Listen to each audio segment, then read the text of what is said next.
Hello guys, how are you?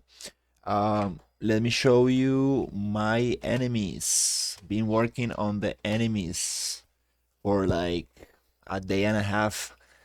Um, Now the hitboxes are better. I made it that I receive damage always with purple VFX, and I have a little sound for the enemy receiving damage.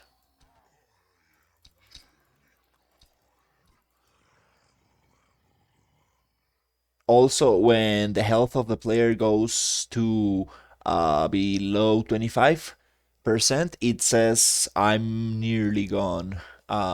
It plays a voice, uh, a, a voice cue. Then I made it that the enemies give me a little health pickup depending on the difficulty. So I have this was the first enemy that I just killed. It was just a melee enemy.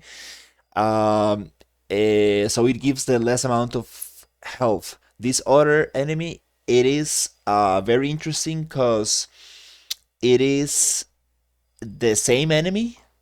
It performs melee attacks, but the difference, the main difference is that this enemy gives shoots projectiles. So these projectiles I can dash and basically uh, just don't take damage while I'm dashing, right? And the interesting thing about this enemy is that I made it that when I hit it, it stays in place like a turret. So it's like a little turret enemy. And the and I also made it that when I hit it, after it becomes a turret, it receives hit animations, which is very cool. I couldn't make it work with the other enemies because maybe I need to do it inside the animation blueprint, and I don't know how to do that yet. So my so I made it. I made it to play an animation montage, and since it's a turret enemy, it works very nice.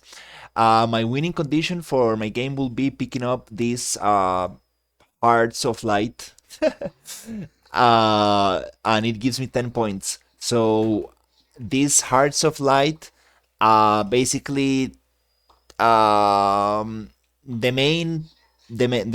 main player purpose is to collect these hearts and win the game.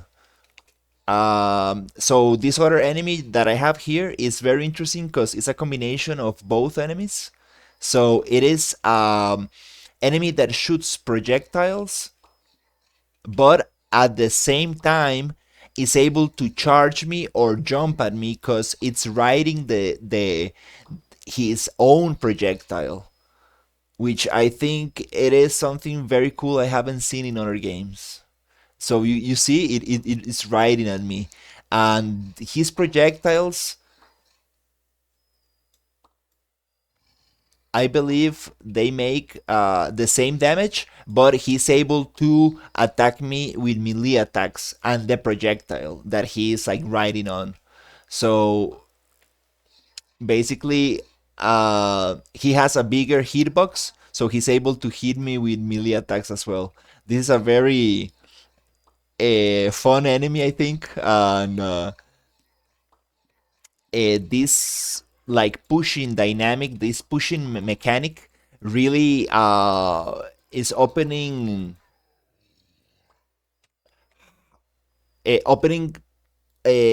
more possibilities. It's opening new possibilities for a new game mechanic that I'm thinking of.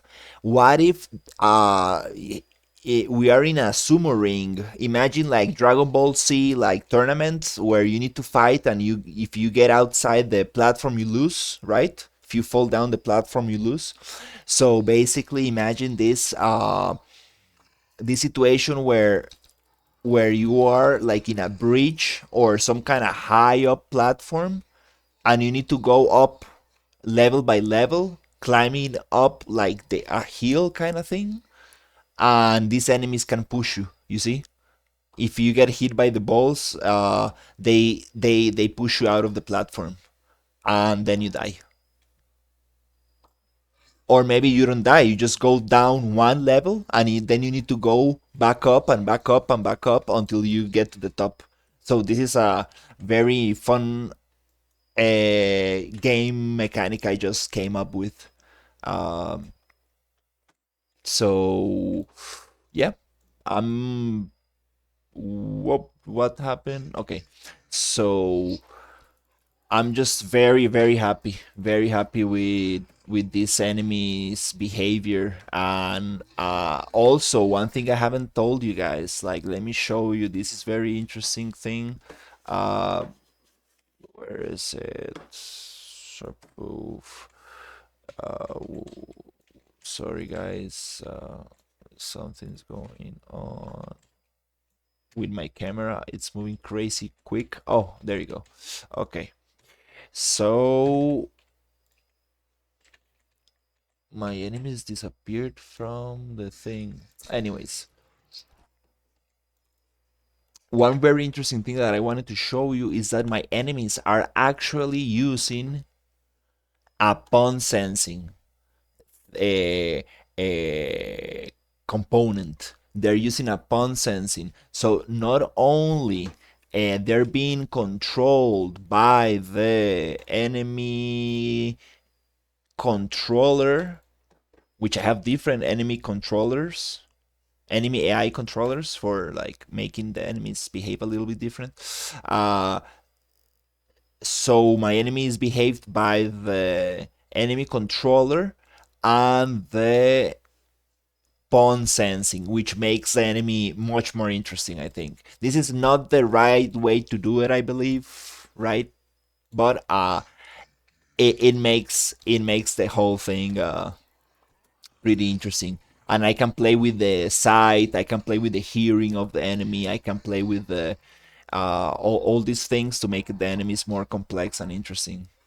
Uh, which I think it's one of the most interesting things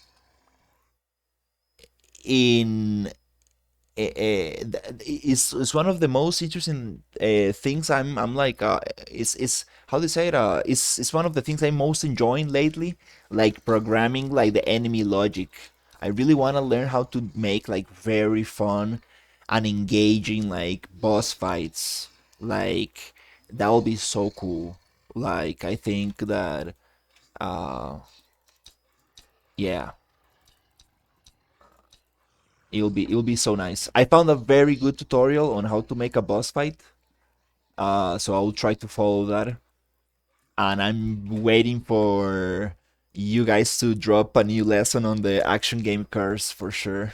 But yeah, that's today's update. Basically, now I'm just going to put these enemies in the level, make the level fun, decorate a little bit, and just call it a day.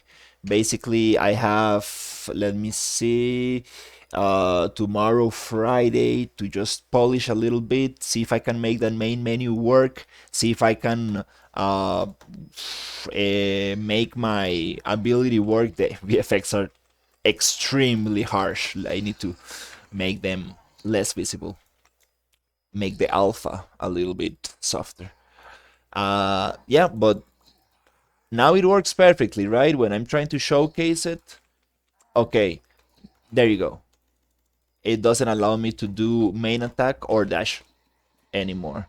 So I need to fix that so I can have my AoE attack. That will be very cool.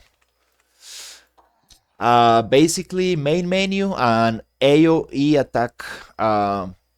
Decorate the level, add the enemies, make it fun, make it nice, clean up collisions so people don't get stuck. And that's it. I think that's it. I think I don't have much more energy left for this challenge. But yeah, guys, thank you so much for all the help on the comments, and I'm absolutely impressed with what I've been able to achieve in such a short amount of time. But yeah, let me just cut it here. Thank you, guys.